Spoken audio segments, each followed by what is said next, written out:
নমস্কাৰ।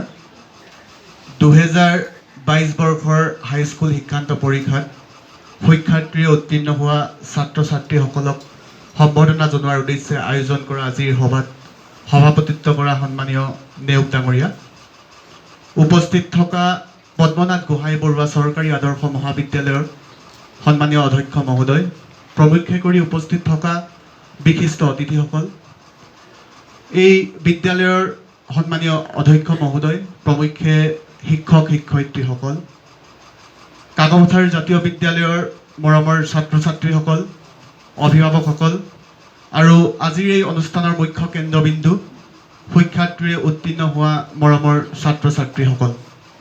পোনপ্ৰথমেই যিসকল ছাত্ৰ ছাত্ৰীয়ে হাইস্কুল শিক্ষান্ত পৰীক্ষাত তেওঁলোকৰ শ্ৰেষ্ঠত্ব প্ৰতিপন্ন কৰি শিক্ষাৰ্থীৰে উত্তীৰ্ণ হ'বলৈ সক্ষম হ'ল, মই প্ৰতিজন ছাত্ৰ ছাত্ৰীকে পদ্মনাথ গোহাঁই বৰুৱা চৰকাৰী আদৰ্শ মহাবিদ্যালয়ৰ পৰিয়ালবৰ্গৰ হৈ তেওঁলোকলৈ শুভেচ্ছা আৰু কৃতজ্ঞতা জ্ঞাপন কৰিছোঁ। আমি যিহেতু আজি এই অনুষ্ঠানটোৰ মুখ্য কেন্দ্ৰবিন্দু হিচাপে শিক্ষাৰ্থীৰে উত্তীৰ্ণ হোৱা ছাত্ৰ ছাত্ৰীসকলক লৈছোঁ, সেইবাবে বিশেষকৈ মই যিখিনি কথা ক'বলৈ আগবাঢ়িছোঁ সেই কথাখিনি মূলতঃ তেওঁলোকক উদ্দেশ্যিয়ে ক'ম আৰু আশা ৰাখিছোঁ তেওঁলোকে যিখিনি কথা মই আজিৰ এই অনুষ্ঠানটোৰ জৰিয়তে ক'বলৈ সুবিধা পাইছোঁ সেই কথাখিনিৰ জৰিয়তে তেওঁলোকে হৃদয়ংগম কৰিবলৈ চেষ্টা কৰিব। আচলতে যিকোনো এটা বিষয় আমি নিৰ্বাচন কৰাৰ ক্ষেত্ৰত আমি দুটা ধৰণেৰে তাক নিৰ্বাচন কৰোঁ। এটা হৈছে বাই চইচ আৰু আনটো হৈছে বাই চান্স। আমি আজি ইয়াত বহি আছোঁ, ইয়াত বহু অভিভাৱক আছোঁ, বহু ছাত্ৰ ছাত্ৰী আছোঁ বা আমিও আছোঁ। ইয়াত হয়তো কিছুমানে আমি বাই চইচ আজি এই সভাখনত আহিছোঁ আৰু অন্যহাতে আমি কিছুমানে বাই চান্স এই সভাখনত উপস্থিত হৈ আছোঁ।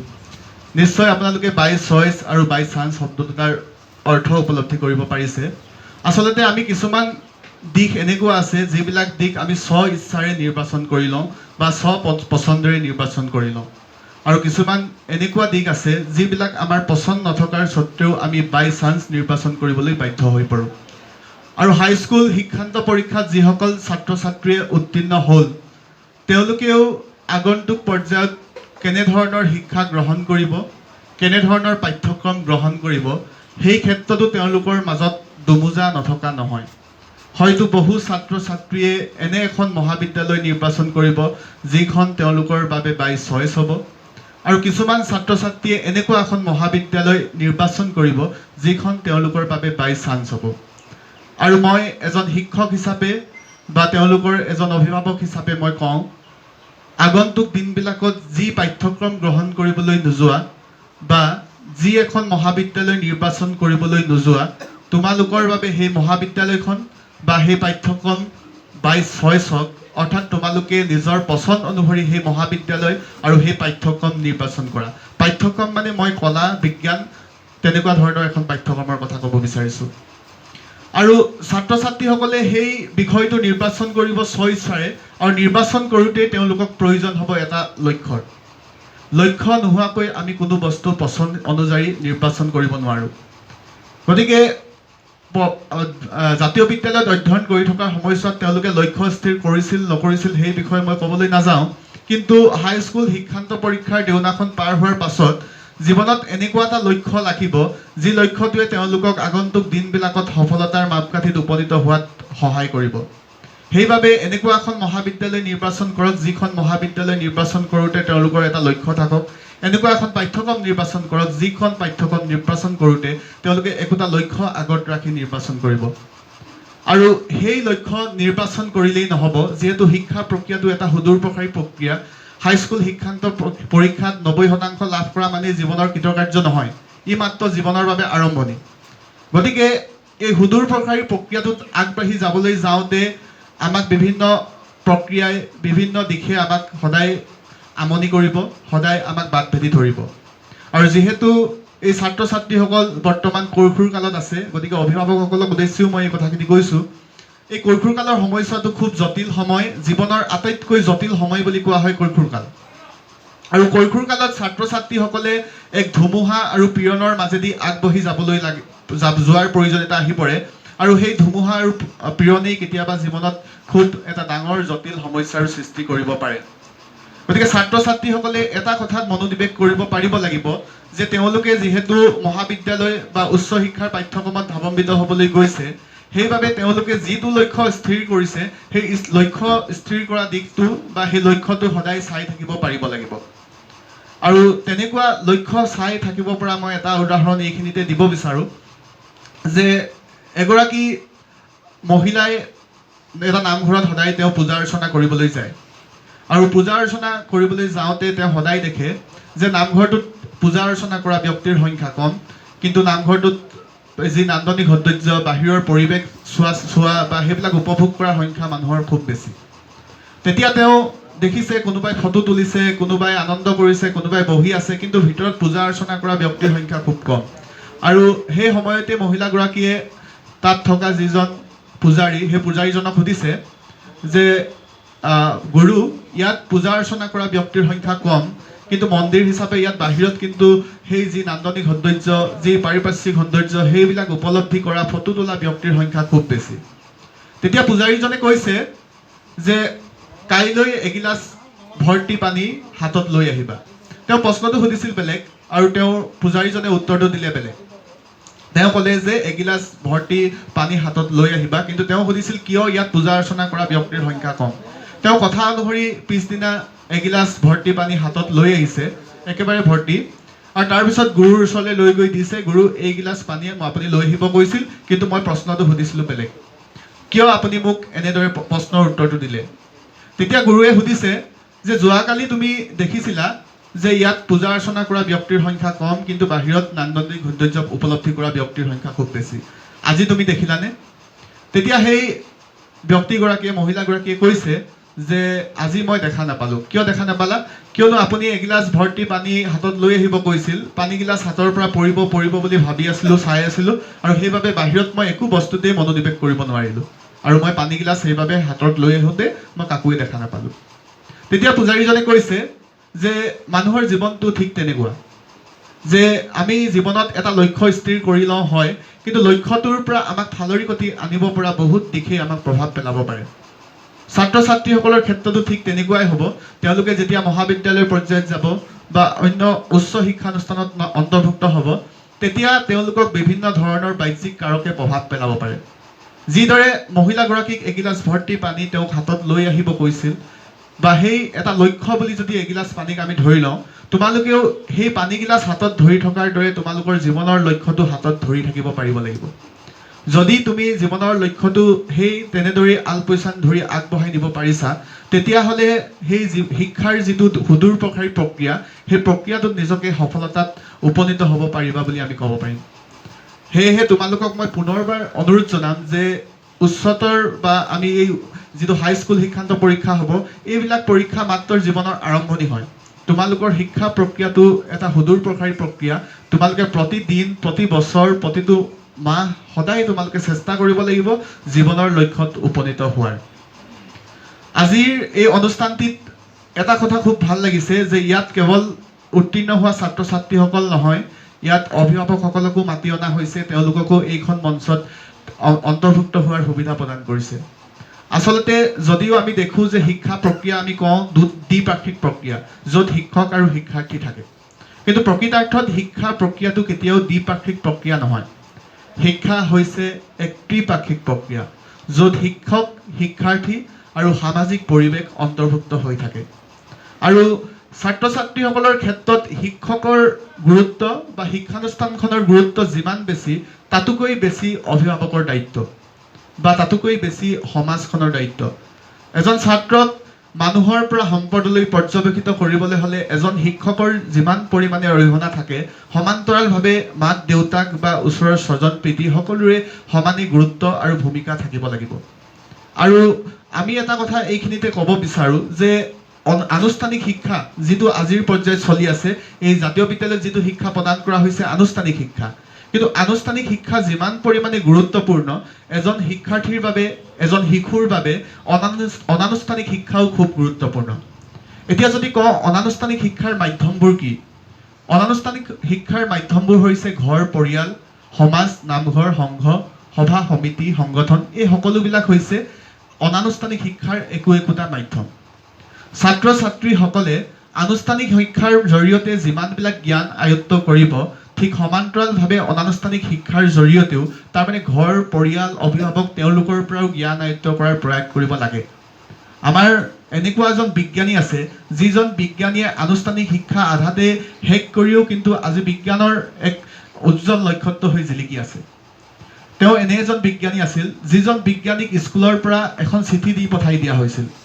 চিঠিখন তেওঁক পকেটত ভৰাই দিছিল আৰু কৈছিল তুমি চিঠিখন নপঢ়িবা, তোমাৰ মা বা দেউতাক তুমি চিঠিখন পঢ়িবলৈ দিবা।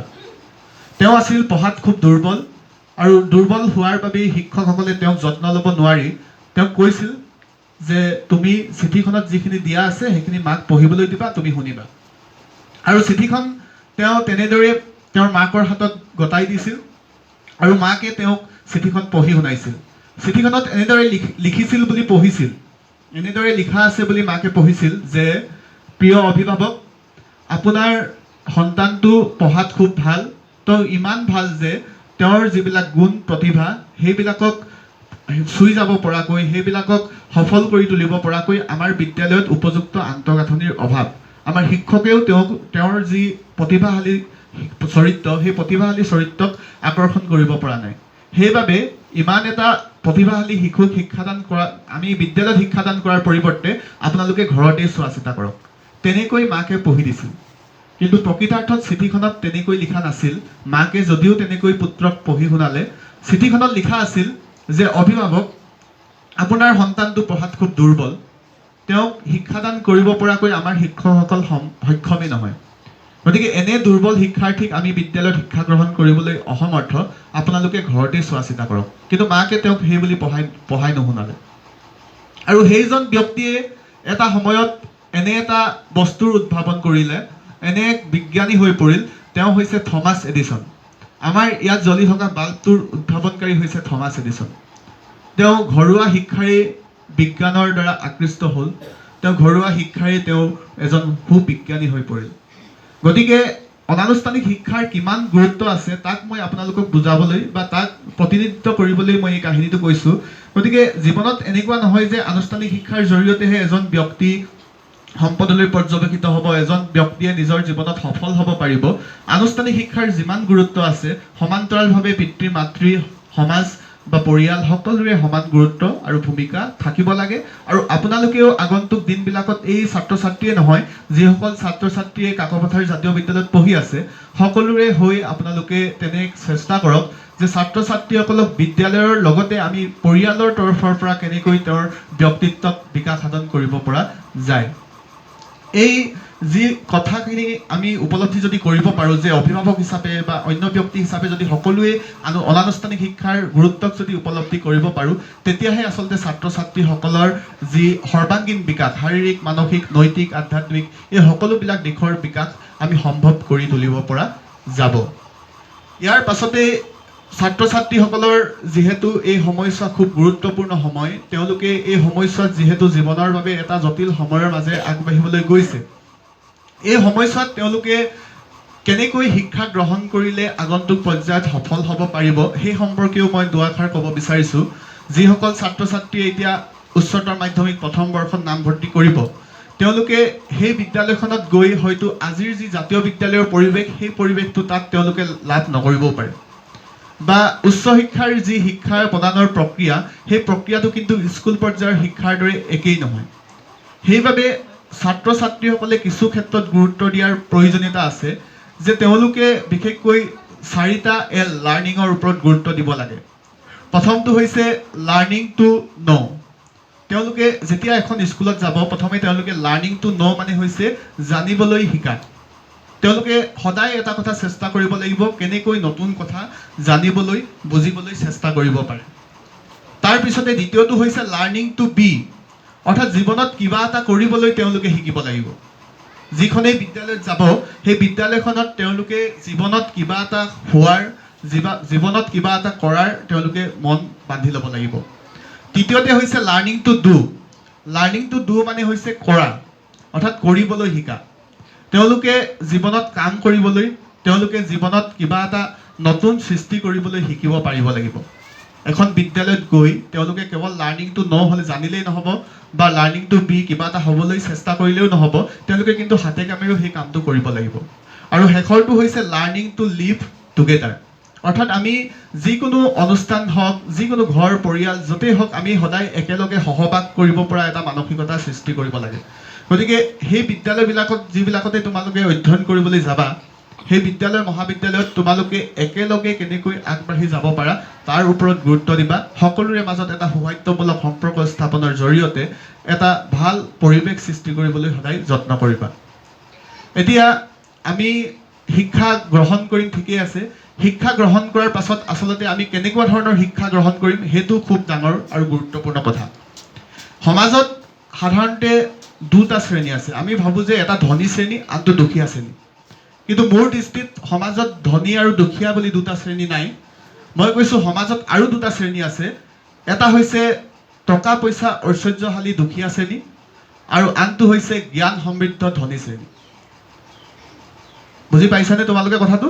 যে সমাজত দুটা শ্ৰেণী আছে। আমি জানো যে এটা হৈছে ধনী শ্ৰেণী, আমি ধনী মানে টকা পইচা বেছি থকা শ্ৰেণীটো ভাবোঁ, আৰু আনটো দুখীয়া, যিসকল আমি ভাবোঁ যে অস্বচ্ছল, যাৰ টকা পইচা কম।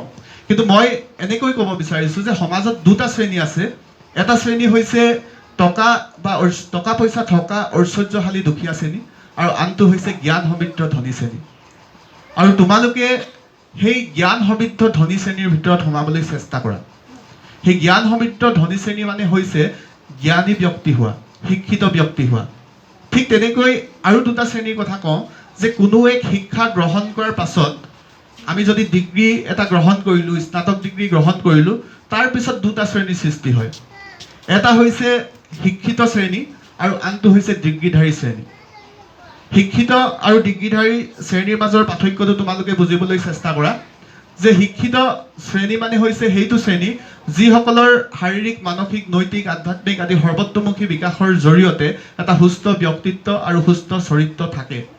আৰু ডিগ্ৰীধাৰী শ্ৰেণী মানে হৈছে সেইসকল ব্যক্তি বা সেইসকল ছাত্ৰ ছাত্ৰী যিসকল ছাত্ৰ ছাত্ৰীয়ে কেৱল মাত্ৰ নম্বৰ লাভ কৰিবৰ বাবে এটা ডিগ্ৰী আহৰণ কৰে। মই কৈছোঁ তোমালোকে নম্বৰ লাভ কৰি ডিগ্ৰী আহৰণ কৰিবৰ বাবে আগন্তুক দিনবিলাকত শিক্ষা গ্ৰহণ নকৰিবা। তোমালোকে এনেকুৱা এটা শিক্ষা গ্ৰহণ কৰা যি শিক্ষাৰ জৰিয়তে তোমালোকে সৰ্বতোমুখী বিকাশৰ জৰিয়তে সমাজৰ বাবে এটা সুস্থ সম্পদ, এটা মানৱ সৃষ্ট সম্পদ হ'বলৈ চেষ্টা কৰা। এয়া মোৰ প্ৰতি তোমালোকৰ বিনম্ৰ অনুৰোধ। আৰু এই সম্পদ হ'বলৈ যাওঁতে তোমালোকৰ মাজত থাকিব লাগিব ধৈৰ্য, একাগ্ৰতা, ইচ্ছা, এই সকলোবিলাক গুণ তোমালোকৰ হাতত থাকিব লাগিব।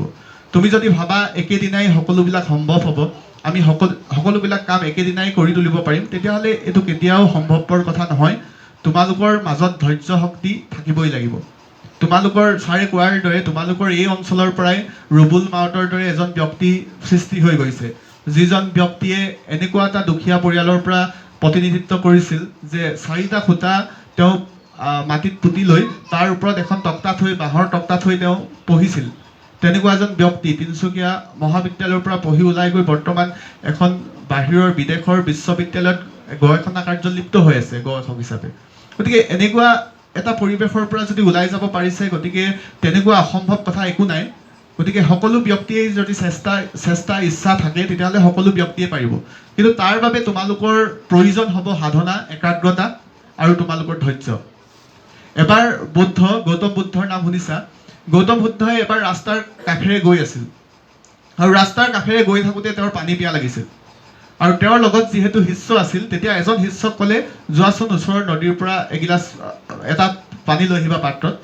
তেতিয়া পানী আনিবলৈ তেওঁ গ'ল, দেখিলে যে নদীখনত সেইটো সময়ত খুব লেতেৰা পানী আহি আছে। আৰু লেতেৰা পানী আহি থকা দেখি তেওঁ ঘূৰি গুচি আহিলে আৰু বুদ্ধক ক'লে যে গুৰু, নদীখনৰ পানীখিনি এতিয়া খুব লেতেৰা হৈ আছে, লেতেৰা পানী আহি আছে, সেইবাবে পানী আনিব নোৱাৰিলোঁ। তেতিয়া তেওঁ আৰু এজন শিষ্যক মাতিলে আৰু শিষ্যক মাতি ক'লে, তুমি যোৱাচোন, তুমি মোৰলৈ পানী অলপ লৈ আহিবা, মোৰ খুব পিয়াহ লাগিছে। আৰু সেই শিষ্যজন বহু সময় ধৰি নাহিল, আৰু প্ৰায় অলপ সময়ৰ পাছত তেওঁ পানী হাতত লৈ আহিছে আৰু বুদ্ধক দিছে। তেতিয়া বুদ্ধই কৈছে যে মই আগৰজনক পঠালেও তেওঁ পানী আনিব নোৱাৰিলে, তুমি কেনেকৈ আনিলা? তেতিয়া কৈছে যে নদীখনত বহুত লেতেৰা পানী আহি আছিল হয়, কিন্তু মই অকণমান সময় ধৈৰ্য ধৰিলোঁ, কিয়নো অলপ সময় ধৈৰ্য ধৰাৰ পাছত সেই লেতেৰা পানীখিনি গৈ শেষ হ'ল আৰু ভাল চফা বিশুদ্ধ পানী আহিল, আৰু সেই পানীখিনি মই লৈ আহিলোঁ।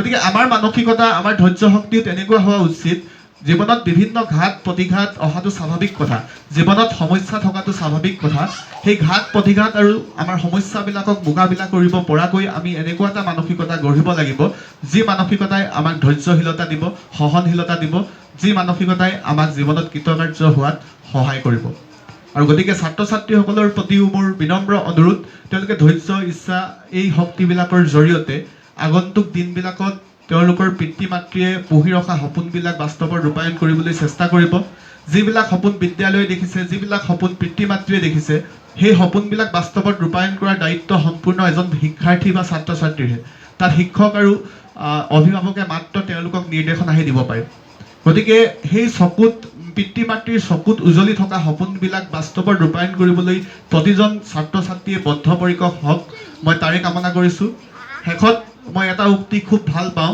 সেইটো কৈছিলে নৰমান ভিনচেনে তেওঁ কৈছিল যে shoot for the moon even if you miss you land among the stars অৰ্থাৎ জীৱনত সদায় শ্বুট কৰিব লাগে লক্ষ্য কৰিব লাগে জোনটোলৈ জোনৰ দৰে বিশাল এটা দিশলৈ আমি সদায় লক্ষ্য কৰিব লাগে যদিও আমি জোনৰ বিশাল লক্ষ্যত উপনীত হ'ব নোৱাৰোঁ সেই জোনৰ কাষত থকা সেই সৌন্দৰ্যময়ী তৰাবিলাকৰ মাজত আমি উজলি থাকিব পাৰোঁ সেইকাৰণে অনুৰোধ জনাম জীৱনত যিটো লক্ষ্য স্থিৰ কৰিবা সেইটো জোনৰ দৰে প্ৰকাণ্ড হওক আৰু যদিও যদি তুমি জোনৰ দৰে প্ৰকাণ্ড লক্ষ্যত উপনীত হ'ব নোৱাৰিবা তৰাৰ মাজত তুমি জিলিকি থাকা প্ৰতিজন শিক্ষাৰ্থীৰ উজ্জ্বল ভৱিষ্যত কামনা কৰিছোঁ পদ্মনাথ গোহাঁই বৰুৱা চৰকাৰী আদৰ্শ মহাবিদ্যালয়ৰ তৰফৰ পৰা আগন্তুক দিনবিলাকলৈ তেওঁলোকৰ শুভেচ্ছা জ্ঞাপন কৰিছোঁ আমি মহাবিদ্যালয়ৰ শিক্ষক হিচাপে শিক্ষক মহোদয় হিচাপে সকলোৱে আমি তেওঁলোকৰ যি যাত্ৰা সুদীৰ্ঘ যাত্ৰাত আমি সদায় লগত আছোঁ আৰু থাকিম পুনৰবাৰ সকলোকে ধন্যবাদ আৰু কৃতজ্ঞতা জ্ঞাপন কৰি মোৰ দুআষাৰ সামৰিছোঁ ধন্যবাদ